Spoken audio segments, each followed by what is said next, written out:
Welcome back to my YouTube channel guys. आज की video है कि किचन के लगे हुए जो हुड होते हैं, चिमनी जो होती है, इनकी हर साल बाद एक ना एक दफ़ा ज़रूर सर्विस करवा लेनी चाहिए। सर्विस ना करवाने का नतीजा ये होता है कि चिमनी की जो मोटर ब्लोर होती है इनके ऊपर बहुत ज़्यादा चिकनाई जम जाती है। नमी और धुएं की वजह से इनकी परफॉर्मेंस कम हो जाती है। कई दफ़ा ऐसा होता है कि मोटर में इतनी ज़्यादा चिकनाहट आ जाती है ब्लोर पे कि मोटर जाम होने की वजह से जल भी जाती है। चिमनी की सर्विस करने के लिए सबसे पहले इसके ऊपर एक एग्जॉस्ट पाइप लगा होता है जो इसकी सारी धुआं धूल और इसकी चिकनाहट वगैरह को बाहर सकिंग करता है। उसको हमने मास्किंग टेप से लगाया होता है। सबसे पहले आपने इस पाइप को उतार के चिमनी को पाइप से लग कर ले जाता है। ऊपर वाला जो ढक्कन होता है इसके ऊपर स्क्रू लगे होते हैं। स्क्रू भी अपने खोलने नहीं, ऊपर वाला ढक्कन हटा रहा है, लेकिन टाइम की शॉर्टेज के लिए यहाँ पे नीचे भी हमने स्क्रू खोल के सामने बड़ी जो ग्रिल है उनको हटा दिया। अब देखें चिमनी के ब्लोर के ऊपर कितनी ज्यादा चिकनाहट है, हर तरफ चिकनाई ही चिकनाई है। इसको हम स्क्रू ड्राइवर की मदद से भी देख रहे क्लीन करने की कोशिश कर रहे थे कि नहीं।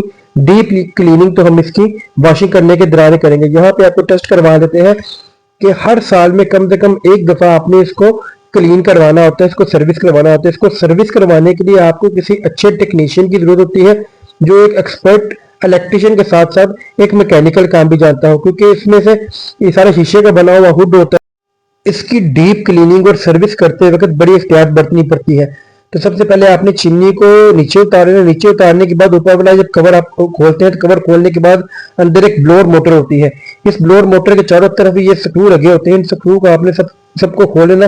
जितने भी स्क्रू खोलते जाना, सब स्क्रू को खोलने के बाद आपने अपने पास एक मैग्नेट का टुकड़ा रखना और सारे के सारे स्क्रू आपने इस मैग्नेट के टुकड़े पर लगाते जाना, ताकि जब इसकी डीप क्लीनिंग, इसकी सर्विसेज वगैरह कर लें, दोबारा से वही स्क्रू आप इजीली लगा सकें। अगर स्क्रू गुम हो जाते हैं मार्केट से तो आपको मिल जाएंगे, लेकिन फिर वक्त आपको परेशानी का सामना भी करना पड़ सकता है।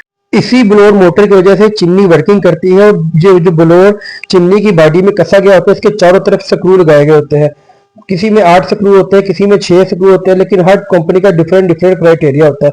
इन सब स्क्रू को खोलने के बाद इसके पीछे एक डब्बी आती है जहां पे इसके सारे कनेक्शन बॉक्स दिए होते हैं, यानी कि इसका आप एक टर्मिनल बॉक्स कह सकते हैं जहां पे इसके सारे कनेक्शन होते हैं। ये देखें, इस कनेक्शन को खोलने के लिए, कनेक्शन डब्बी को खोलने के लिए एक स्क्रू लगा होता है। स्क्रू को निकालने के बाद आपने तमाम कलर्स कोटिंग वायर्स को याद रख लेना। अगर आप इनके कलर कोटिंग वायर को याद नहीं रख सकते तो आप इनकी एक मोबाइल में तस्वीर या वीडियो बना लेनी कि कौन सी वायर आप कहाँ से खोल रहे हैं, कहाँ से इसको कट कर रहे हैं, और दोबारा से सर्विस या क्लीन करने के बाद सारी की सारी वायर्स को दोबारा आपने उसी डायरेक्शन में लगाना। अगर एक भी वायर आप गलत लगा देते हैं, मतलब मोटर की वायर कैपेसिटर की जगह और कैपेसिटर की वायर अगर एलईडी लाइट्स की जगह पे लग जाती है तो पूरे का पूरा सर्किट ब्रेक हो सकता है, और इवन इसका जो टच सिस्टम सारा काम कर रहा है तो इसकी पीसीबी किट भी जल सकती है। इसलिए आपने जब इसके कनेक्शन खोलने हैं या वायर प्लाइट की मदद से काटने हैं तो सारे कनेक्शन आपने किसी कॉपी पर बाकायदा कलर कोटिंग के साथ इसकी डायग्राम बनाकर रख लेनी है। सबसे अच्छा काम है कि मोबाइल तो इस वक्त हर बंदे के पास है, हर इंसान के पास, अपने मोबाइल में इसकी पिक्चर या वीडियो बना के रख लेनी ताकि दोबारा से इसकी कनेक्शन इजीली किया जा सके। कनेक्शन सारे कटिंग करने के बाद इसके साथ एक वायर लगी होती है जिसमें 4 वायर्स होती हैं। उसके ऊपर एक हिफाजती खोल लगाया गया था स्लीप नमा। ये जो 4 वायर्स होती हैं ये ब्लोअर मोटर की होती हैं, जिसमें 2 स्पीड्स होती हैं और बाकी 2 जो वायर्स होती हैं ये कैपेसिटर की होती है। इन चारों वायर्स को अलग करने के बाद आपने ब्लोअर फैन मोटर को इसकी बॉडी में से इस तरह निकाल देना है, जिस तरह कि हमारा कैमरामैन ने आपको दिखाई। देखे ब्लोअर का चिकनाई की वजह से कितनी बुरी इसकी कंडीशन हुई है। इसकी वजह से इसकी मुकम्मल तौर पर परफॉर्मेंस नहीं थी और ये घर घर की आवाज भी पैदा कर रहा था। अब इसमें से ब्लोअर नीचे मोटर होती है, मोटर की शाफ्ट के ऊपर ब्लोअर कसा गया होता है। ये ब्लोअर मेटल का बना हुआ भी हो सकता है और ब्लोअर जो फाइबर या प्लास्टिक का बना हुआ भी हो सकता है। ब्लोअर के अंदर तरफ जो बॉडी है, देखिए बॉडी पर चिकनाई की मुकम्मल तौर पर तय चढ़ गई है। इसको हमने क्लीन करना है। सबसे पहले ऊपर ये नट लगा होता है, नट को आपने उल्टी तरफ घुमाना है। एंटी क्लॉकवाइज जब घुमाएंगे तो खुल जाएगा। दूसरी साइड पे ये देखिए आपको मोटर है। मोटर 6 स्क्रू से कसी गई होती है। 3 स्क्रू इसके अंदर वाली साइड से होते हैं और 3 स्क्रू इसके बाहर वाली साइड पे होते हैं। लेकिन मोटर को फिलहाल हमने नहीं बोला। सबसे पहले हमने ऊपर वाले ब्लोअर को खोलना है। ब्लोअर को खोलने के लिए कई दफा आपको स्क्रू रेंच का इस्तेमाल करना पड़ता है। ऊपर नट लगा होता है या कई दफा ऊपर एक इस तरह टिक्की नुमा नट लगा होता है जिसको आप हाथ की मदद से भी खोल सकते हैं। अगर ये नट बहुत ज्यादा टाइट हो तो इसको खोलने के लिए आप WD-40 स्प्रे का भी इस्तेमाल कर सकते हैं, लेकिन फिल वक्त हम इसको हाथ से खोलेंगे। इसको एंटी क्लॉकवाइज घुमाएंगे तो ये ढक्कन खुल जाएगा। अब ब्लोअर को हम बाहर निकाल लेंगे। ब्लोअर को जब बाहर निकालेंगे तो ब्लोअर के नीचे दो कट होते हैं, इन कट की वजह से ही ये मोटर के ऊपर कसा गया होता है। ब्लोअर को खोलने के बाद इसका ऊपर वाला जो ढक्कन है इसको दोबारा इसी तरह मोटर पर लगा दे ताकि गुम ना हो जाए। देखिए अंदर चिकनाई की एक कोई लेयर बनी हुई होती है, इस लेयर को हमने अच्छी तरह क्लीन करने के लिए मोटर को भी इस बॉडी में से निकाल के अलग कर देना है। कई दफा ऐसा होता है कि कुछ इलेक्ट्रिशियन बेहतियाती की वजह से मोटर में पानी चला जाता है और मोटर दोबारा से जल जाती है, इसके सर्विस करने के साथ साथ आपको मोटर का खर्चा भी पड़ सकता है। इसलिए मोटर के 3 स्क्रू खोलने के बाद आपने मोटर को बॉडी में से निकाल देना, जिस तरह के हमारा कैमरामैन साथ साथ आपको दिखा रहा है।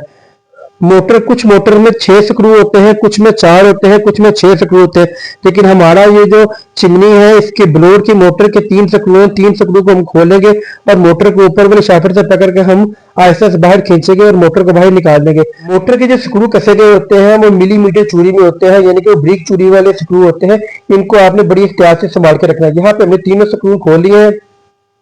अब मोटर को हम आहिस्ता से पकड़ के बाहर खींचेंगे, इसको बाहर निकाल देंगे। मोटर के नीचे एक ना काले रंग की रबड़ या गैस्केट रखी गई होती है, उस गैस्केट की वजह से ही मोटर इसमें कसी गई होती है। अब इसको आप क्लीन करने के लिए गर्म पानी और नींबू का भी इस्तेमाल कर सकते हैं। किसी केमिकल या डिटर्जेंट पाउडर का इस्तेमाल हरगिज ना करें, क्योंकि बॉडी डैमेज हो सकती है, खराब भी हो सकती है। इस चिमनी के ब्लोअर से बॉडी को क्लीन करने के लिए अपने कभी भी किसी किस्म का एसिड का इस्तेमाल नहीं करता, क्योंकि इनकी जो पतरी होती है वो एसिड की वजह से गल जाती है और टूट जाती है। आपने इसके लिए सबसे बेस्ट रेमेडी है कि पानी को गर्म करें 100 डिग्री पे, इसमें बहुत ज्यादा नमक डालें। नमक डालने के बाद इसमें लेमन डाल दें।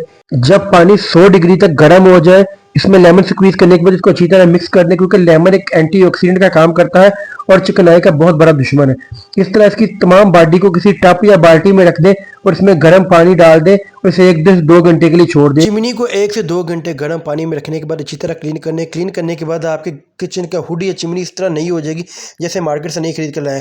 जिस तरह आपने इसके तमाम पार्ट्स खोले इसी तरह दोबारा इसकी फिटिंग करनी है। वीडियो अच्छी लगी चैनल को लाइक और सब्सक्राइब करें। Thank you for watching.